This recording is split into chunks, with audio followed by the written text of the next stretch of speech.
तो आज हम एक्सप्लेन करने वाले एक बहुत ही ज़्यादा प्यारा और बहुत ही एक एनिमेशन लव स्टोरी के ऊपर। तो आप लोग शुरू से एकदम लास्ट तक ज़रूर वीडियो को देखना, बहुत ही ज़्यादा मज़ा आने वाला है। तो चलो बिना किसी देरी करते हुए इस कहानी के ऊपर बढ़ते। तो कहानी की शुरुआत में हमें दिखाया जाता है एक बहुत ही बड़ा घना जंगल और उसके एकदम बीचों बीच रहता है एक बहुत ही बड़ा किला। और इस किले के अंदर रहता है एक लड़का और एक लड़की। तो बेसिकली मैं बता देता हूँ, जो लड़का होता है वो वहाँ का मास्टर होता है और जो लड़की होता है वो वहाँ पर कैर होता है।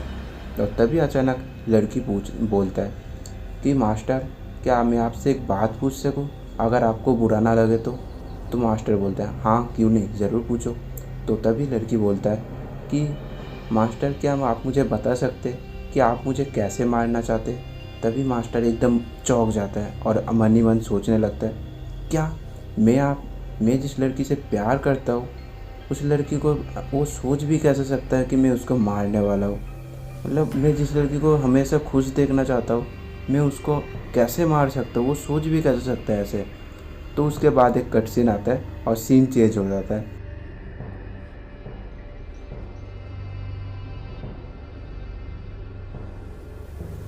और तभी हमें दिखाया जाता है एक बहुत ही बुरा लड़का एक लड़की को धक्का मार के नीचे फेंक देती है।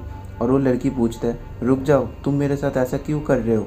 और वो लड़का, बुरा लड़का जो होता है, वो जवाब नया देते हुए एकदम हंसते हंसते उसके आगे आ जाता है। और वो लड़की एकदम से डर जाती है और एकदम उसके मुंह पे एक थप्पड़ लगा देती है और उसका चमड़े उतर जाता है। और तभी वो लड़की बोलता है इसका मतलब तुम मायर्स नहीं हो, तो फिर तुम हो कौन और उसके साथ क्या क्या।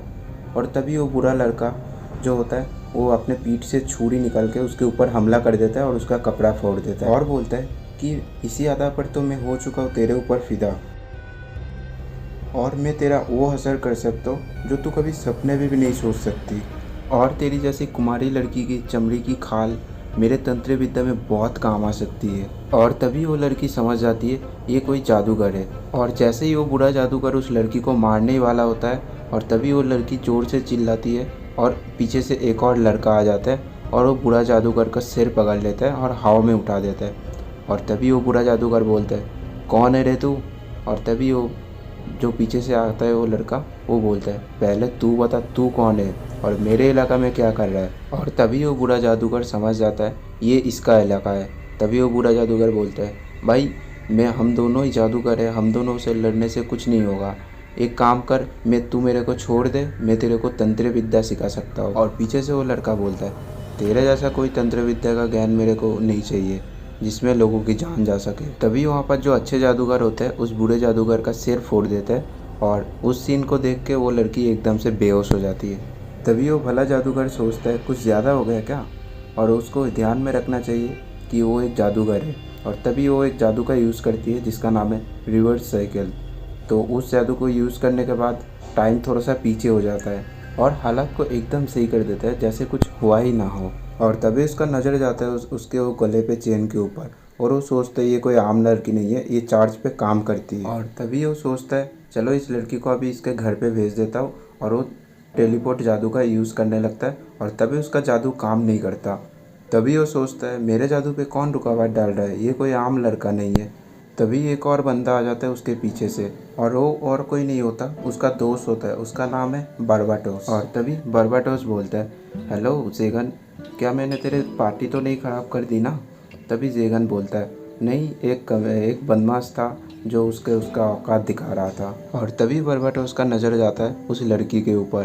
तभी बर्बाटोस उस जेगन को बोलता है अरे इसके अंदर तो बहुत सारा शक्ति भरा पड़ा है, तो इसके साथ क्या करने वाला है। तभी जेगन बोलता है अरे नहीं ऐसा कुछ बात नहीं, मैं इसको इसके घर भेज रहा था। और उसके बाद इस लड़की को उसको घर पे भेज देता है और जेगन बोलता है अब मैं जा रहा हूँ सोने, मैं पूरी रात नहीं सोया था, अभी मुझे मत डिस्टर्ब कर, मैं जा रहा हूँ अभी सोने। और तभी बर्बाटोस बोलता है अरे भाई, मैं इतने दूर से आया हूँ, मेरे साथ इतना बदतमीजी से बात कर रहा है, मेरा दिल तोड़ने वाली बात कर रहा है तू। और तभी बर्बाटोस बोलता है मैं तेरे लिए एक बहुत ही अच्छा खबर लेकर आया हूँ, क्या तुझे पता है एक आर्च डीमन मार्कोस्टार अभी एक मर चुका है। तभी जेगन बोलता है एक आर्च डीमन, इसको हासिल करने से एक अंदर की शक्तियाँ बहुत ज़्यादा बढ़ जाती है और साथ ही साथ जो नीचे जाति का जादूगर होता है उसको भी हम लोग कब्जे में कर सकते हैं। जादूगर में से ये जादूगर सबसे ऊपर होता है। 13 आर्च डीमन में से कोई एक ऐसा आर्च डीमन था जो 1000 साल जिंदा रहने पर उसकी कुछ दिन पहले मौत हो गया। तभी बर्बाटोस बोलता है, एक बहुत ही बड़ी जगह है जहाँ पर बहुत सारा आर्च डीमन का नीलामी होने वाला है और उस जगह पर वो भी मिलेगा जो हमें चाहिए। और उसके बाद वो दोनों वहाँ पर पहुँच जाते हैं और पहुँचते ही ज़ेगान बोलता है, मुझे लगा था तू तो मेरे लिए कोई अच्छा खबर लेकर आया, लेकिन तू तो मेरे पास से पैसे उधार मांगने आया। लेकिन इससे अच्छा है कि तू खरीदने से अच्छा है मैं उस जगह का आर्च डीमन को खरीद लूँ। और उसके बाद वो दोनों नीलामी वाले जगह पर पहुंच जाते और पहुंचते ही देखते वहाँ पर तो पहले से 3 और भी शक्तिशाली जादूगर मौजूद है। तभी ज़ेगान पूछता है बर्बाटोस से, क्या ये तीनों सच में शक्तिशाली है? तो बर्बाटोस बोलता है, हाँ ये तीनों बहुत शक्तिशाली है। तभी उन तीनों में जादूगर में से एक जादूगर पूछता है, क्या तुम उन 2 जादूगर को पहचानते हो? तभी एक जादूगर बोलता है, हाँ, एक का नाम है बर्बाटोस और एक का नाम है ज़ेगान। और तभी वहाँ पर नीलामी स्टार्ट हो जाती है और उसके बारे में बहुत ही अच्छी अच्छी बातें कर रहा होता है और बोलते हैं, आप सभी को पता ही होगा कि अभी हमारे बीच में लॉर्ड मार्चो स्टार अभी नहीं है, तो इसी के कारण ये फिर से और एक बार नीलामी हो रहा है, तो बोलो इसका नया मालिक कौन बनना चाहेगा। और जैसे ही उसके ऊपर से काला कपड़ा हटाया जाता है तभी वो बोलता है, ये एक एल्फ है। और जैसे ही ज़ेगान का नज़र उसके ऊपर पड़ता है तो ज़ेगान उससे नज़र नहीं हटा पाता और ज़ेगान का दिल के धड़कनें बहुत ही ज़्यादा तेज़ होने लगता है। और जो नीलम कर रहा होता है वो बोलता है, आप सभी को तो पता ही होगा एल्फ एक इंसानों के मामले में देवता की बहुत ही करीब होता है और इसकी सफ़ेद चमचमाती हुई बाल आप लोग देख ही सकते हो। पूरी दुनिया पे कुछ गिने चुने ऐसे ही एल्फ है जिसके ऐसे बाल होते हैं। और तभी वहाँ पर बोली शुरू हो जाता है 10,000 सिक्के से। और जैसे ही ज़ेगान ऊपर से देख रहा होता है तभी वो लगा देता है सीधा 10 लाख और उसके आगे कोई बोल ही नहीं पाता क्योंकि उसके पास बहुत सारा पैसा था, तो वो सीधा 10 लाख का बोली लगा देता। और वो सीधा 10 लाख का बोली इसी के कारण लगाया ताकि वो मतलब उसका फेस पे जो बहुत ही ज़्यादा उदासी था और वो उसको देख नहीं पा रहा था, तो सोचा था कि मैं उसको ख़रीद के उसको छोड़ दूँगा और वो हंसते खिलते रह जाएगा मेरे पास ही, और उसका फेस में वो हंसी देखना चाहता था, इसी के कारण वो इतना ज़्यादा बोली लगा दिया। और तभी ज़ेगान उड़ के उसके पास जाता है और उसको देखते ही रहता है और तभी उससे पूछता है, क्या इल्फ कुछ बोलता नहीं है क्या?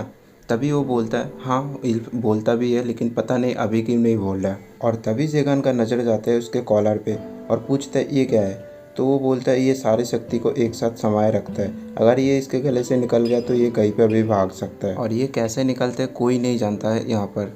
और तभी ज़ेगान पूछते, इसके हालात ठीक तो है ना?